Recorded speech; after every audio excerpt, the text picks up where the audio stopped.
using any means necessary, except this is a morning show, all right? It's a family show, right? Any clinical definition of what change looks like from an organizational perspective, right? This is sort of how we would define it.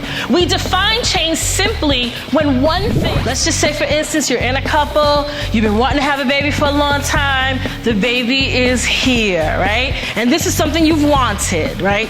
That's how we're gonna go with this, right? You want this baby. Every great leader should have in their leadership toolkit really the savvy skills to help other people walk through that change as well. Psychology has proven over the course of time that there are a couple of reasons why people will give in to a change or why people will listen to you. We are an external learning and development company that does this. We provide management development training, if you will, management development coaching.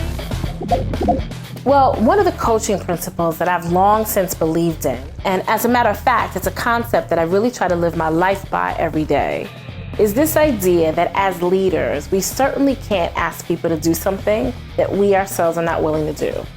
More specifically, and said another way, I think about how each and every time I'm in front of an audience, I ask my participants to go from their better to their very best. But how can I do that if I'm not consistently considering how I can be my very best, particularly when I'm delivering a training session?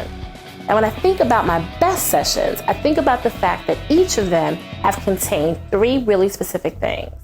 One, a very high standard of excellence. Two, an atmosphere of high energy. And three, they've been sessions where participants have felt very engaged.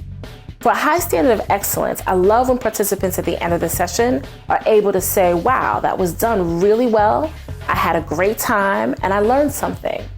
For those sessions where I bring my high energy, what I'm looking to do is to create an atmosphere where I'm able to infuse my personality and some sense of humor, again, where participants are able to learn something, but we don't take ourselves too seriously.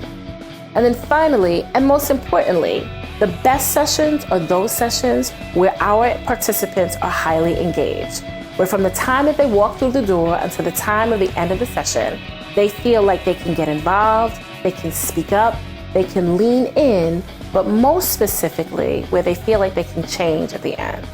When that happens, I feel like I'm giving my best as a trainer. Why? Because I told you to?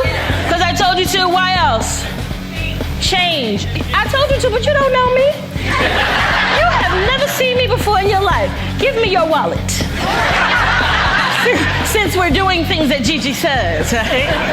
Yes, okay. This idea of new language is indicative of building a new culture. Because that's really what you're doing. You're building a new culture that's going to be more efficient, more. The second part of the study was this. Both groups were then asked to go down the hall, and they were asked to do sort of a word puzzle, right? And this word puzzle, the researchers knew there was no solution to the puzzle at all, none whatsoever.